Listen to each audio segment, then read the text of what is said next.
Hey there, future Android rock star. So, you're prepping for that big Android developer interview, huh? Right. Well, you've come to the right place. We've got a stack of articles, Well, yeah. GitHub repos, the works, all geared towards helping you nail those tricky Android questions. Our mission: to distill all this info into pure gold. The kind that'll make you shine brighter than a brand new pixel in a sea of candidates. What I find fascinating is how this material covers both sides of the interview table, like what interviewers are looking for and the common pitfalls candidates face. Exactly. It's like having a cheat sheet, Andy, knowing the examiner's favorite questions. And Right. speaking of questions, Okay. let's kick things off with the essentials. Okay. Those Android fundamentals that are the bedrock of any good app. Yeah. We're talking activities, fragments, the mysterious life cycles, intents, broadcast receivers, the building blocks. Right. Yeah. It's amazing how even experienced devs can trip up on the basics sometimes.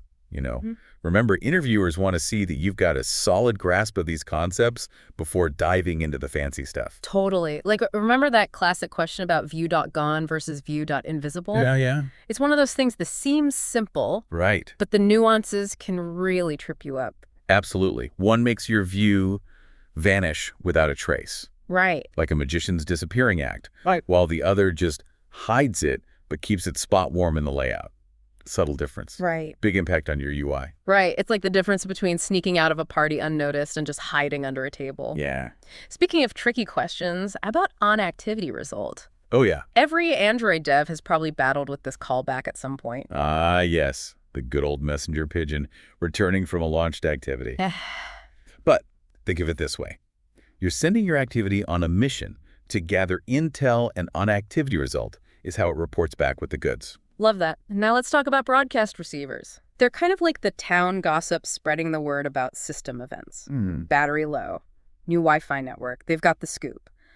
But there are different types of broadcasts. Right. It's not a one-size-fits-all situation. Exactly. Some broadcasts are like a public announcement reaching everyone, while others are more like targeted whispers delivered in a specific order. And then there are those persistent gossips. The sticky broadcasts, making sure latecomers don't miss out on the juicy details. So true. And since we're on a roll with these conceptual questions, Right. can you explain why using add to backstack is so important when dealing with fragment transactions? Yeah. It's a small detail that can make a big difference. Imagine trying to navigate a city with no way to go back. Right. That's what it's like with that add to backstack. Yeah. It's your undo button, letting the user smoothly retrace their steps through the app. Right. It's all about creating that smooth, intuitive flow that users love. No one wants to get stuck in a dead end in an app. Now, last one for this fundamentals round launch modes. Think of them as the personality settings for your activities. I like that. They determine how your activities behave when they're launched. Do they get a brand new instance every time, or do they share the spotlight? Yeah. Choosing the right launch mode can really impact your app's performance and resource management. Okay, so we've got standard, where every launch is like a fresh start. Then we've got single top, preventing a stack of identical activities, like avoiding a pileup of the same web page in your browser tabs. And don't forget single task and single instance. Those are for the real VIP activities, the ones that demand their own exclusive space. Right. Mastering these launch modes is like knowing the secret handshake to get your activities behaving exactly how you want them to. But before we move on to more advanced topics, I want to address something from the Reddit post. A user was saying they had data disappearing from a fragment after screen rotation. Oh, yeah. This is a classic lifecycle problem. Ah, yes. The dreaded disappearing data act. The first thing to check is whether the fragment is being recreated during the rotation. Right. If it is, then you're likely dealing with a data persistence issue. Right. It's like the fragment is packing for a trip but forgets to bring its essentials. Yeah. We need to make sure it's using on-save instance state and on-restore instance state correctly to pack and unpack its data. Exactly. And using a view model is a great way to avoid this problem altogether. Think of it as a dedicated bag for your fragment's most important belongings. That's a perfect analogy. Now that we've covered the fundamentals and tackled a common lifecycle issue, let's move on to something that's become almost synonymous with modern Android development: Kotlin. You're right. Kotlin is practically a must-have these days. It's like the cool kid in school. Everyone wants to be friends with it. But beyond the hype, Right. Kotlin offers some real advantages over Java that interviewers love to see. Yeah. Okay, so we're diving into Kotlin. One thing that trips people up is the difference between const val and val. They both create read-only values, but there's a subtle difference, right? Absolutely. Think of const val as a value set in stone at compile time. It's like carving your name into a monument. It's there to stay. Val, on the other hand, can be initialized at runtime, giving you more flexibility. Got it. Const val is for those fixed, unchanging values, while val is for values that might need a bit of calculation or setup before they're ready. Now let's move on to scope functions. These are like little code shortcuts, right? Exactly. Scope functions let you work with an object within a specific block of code, kind of like giving it a temporary workspace. And there are different flavors to choose from: let, run, with, also apply. I always get them mixed up. Is there a simple way to remember which one does what? Think of it like this. Let is for null, safety, and concise operations, like quickly checking if something exists before you use it. Run is similar, but more focused on running code within the context of the object. With wait gives you direct access to the object's members like you're having a private conversation. Also is for adding side effects, like logging something in apply, is perfect for configuring an object. Those are great tips. I think I'm finally starting to see the light with scope functions. Now, let's tackle something a bit heavier. Coroutines. They're kind of like threads, but lighter and more efficient, right? Exactly. Imagine coroutines as nimble acrobats effortlessly juggling multiple tasks without breaking a sweat. Traditional Java threads, on the other hand, are like weightlifters, powerful but can be a bit cumbersome for certain jobs. Right. So coroutines are great for asynchronous operations, things that happen in the background without blocking the main thread. They make your code more responsive and easier to read. Absolutely. And Kotlin's coroutine support is one of its major selling points for Android development. Now, speaking of reactive programming, flow, shared flow, and stateflow are essential tools in the Kotlin arsenal. They can be a bit intimidating at first, though. Definitely. They all deal with streams of data, but the differences can be subtle. Can you break them down for us? Think of flow as a basic pipeline for data. Shared flow is like a multi-tap pipeline allowing multiple listeners to tune in. And stateflow is like a pipeline with a built-in memory, always holding the latest value for anyone interested. So flow is for simple data streams, shared flow is for sharing data with multiple listeners, and stateflow is for managing state. Got it. I feel like we've covered a lot of ground with Kotlin, but I think we're missing one crucial aspect of being an awesome Android developer. You're right. We need to talk about architecture. Knowing how to structure your app beyond just writing lines of code is what separates the juniors from the seniors. Totally. It's like the difference between building a house with a blueprint and just stacking bricks randomly. So let's start with MVVM model view model. It's a popular architectural pattern that emphasizes separation of concerns. Think of it like a well-organized team. You've got your model the data expert, you've got your view the UI specialist, and in the middle you've got the view model the project manager, keeping everything in sync. Right. And this separation makes your code much easier to test, maintain, and scale. No more spaghetti code nightmares. Oh. Speaking of other architectural patterns, what about MVI and clean architecture? They seem to be gaining popularity as well. MVI, or Model View Intent, takes the separation of concerns even further, creating a very predictable data flow. Clean architecture focuses on layering your app to keep business logic separate from framework details, making your code base more robust and adaptable. Okay, so MVI is all about control and predictability, while clean architecture is about flexibility and long-term stability. Now let's put our architectural knowledge to the test. Imagine you're in an interview and they ask you, describe your experience with Android architecture components and how you've implemented them in past projects. This is your chance to shine. Talk about your preferred pattern, be it MVVM, MVI, or something else. Then dive into how you've used components like view models, leave data, and room to bring that pattern to life. Show them you've got both the knowledge and the experience. Okay, so explain your architectural philosophy and then back it up with concrete examples. Got it. Now let's tackle a design challenge from the Reddit post. A user was asking how to design a scalable Android app that integrates with a real-time messaging service. Oh, that's a good one. Scalability is key for any real-time app. I'd start with a solid foundation, like MVVM or MVI. Then for the real-time communication, I'd look into WebSockets. They provide that constant connection we need for instant messaging. Right. WebSockets are like having a direct phone line to the server. And to handle all that asynchronous data flowing back and forth, we'd need a reactive framework, right? Something like Arcix Java or Kotlin Flow. Exactly. Reactive programming is a perfect fit for real-time apps. It helps you manage those data streams efficiently and keeps your UI responsive. And don't forget about caching. Caching frequently accessed data can really boost performance and reduce load on the server. Okay, so we've got our architecture, our communication protocol, our reactive framework, and our caching strategy. That's a pretty solid foundation for a real-time messaging app. Yeah. Now let's shift gears and talk about something that often comes up in senior level interviews. Dependency injection. Ah, yes, dependency injection, or DI. It's like having a personal assistant for your code, taking care of all those pesky dependencies so you can focus on the big picture. I've heard it makes your code more modular, testable, and easier to maintain. But honestly, I've always found DI a bit intimidating, all those frameworks and annotations. Don't worry, it's not as scary as it seemed. At its core, DI is about decoupling, making sure your components don't rely on concrete implementations.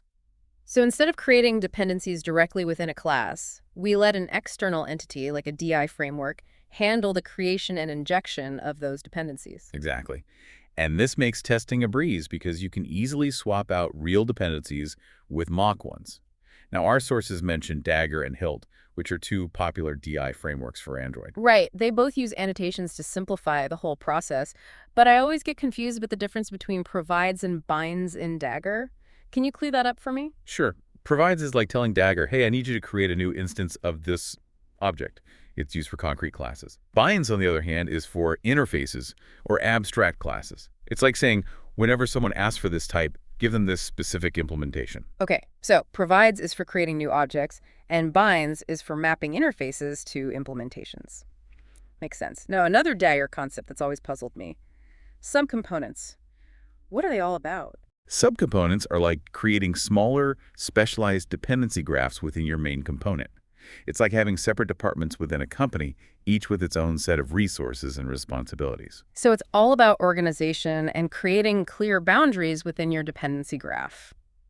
Interesting. Now, before we move on, let's address one more DI challenge. Circular dependencies. They sound like a recipe for disaster. They can be. Circular dependencies are like a tangled mess of dependencies where two or more components depend on each other, creating a deadlock. It's like two people trying to pass through a doorway at the same time. No one gets anywhere. Yikes. So what's the best way to avoid these circular dependencies? Careful design and planning. Think about the flow of dependencies in your app and make sure you're not creating any loops. If you do run into a circular dependency, you might need to refactor your code, perhaps introduce an interface to break the cycle. So it's all about being mindful of those dependencies and breaking those cycles early on. Now, are you ready to move beyond the basics and tackle some really challenging interview questions? I'm ready. Let's show our listeners how to handle those curveball questions that can really make them stand out. All right, it's time to level up our game even further and tackle those beyond the basics questions that really impress interviewers. Right. I'm talking about real-world scenarios that test your problem-solving skills and show that you're more than just a code monkey. I agree. These are the questions that separate the good from the great. Let's start with memory management, Okay. a crucial aspect of Android development. One of our sources mentioned the challenges of handling bitmaps efficiently. Right. They can be real memory hogs if you're not careful. Right. Loading those high-resolution images without any optimization can lead to out-of-memory errors and a sluggish user experience. No one wants that. So what are some key strategies for taming those memory-hungry bitmaps? First, never load a bitmap at a higher resolution than you need. Okay.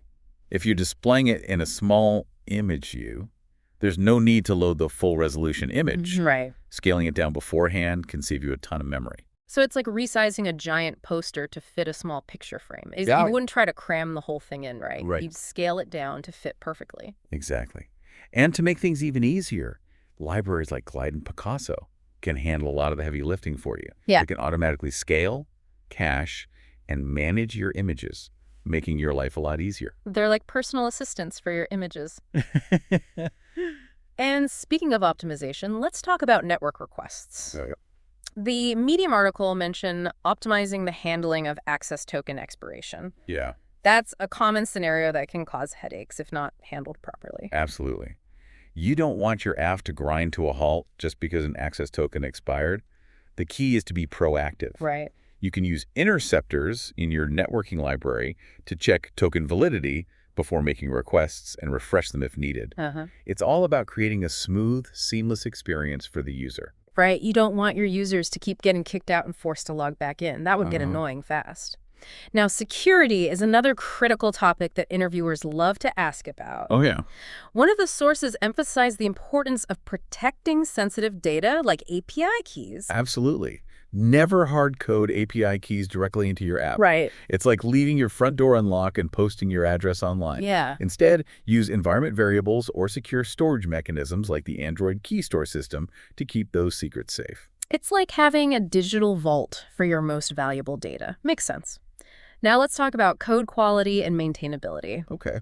I know it's not the most glamorous topic, Yeah. but writing clean, readable code is essential for any successful project. I completely agree. Clean code isn't just about making it work. It's about making it understandable both for yourself and for other developers who might work on the project in the future. Right. You don't want your code to be like a cryptic puzzle that only you can solve. Right. And speaking of best practices, the Nintex interview excerpt mentioned using static code analysis tools like Lint and SonarQube.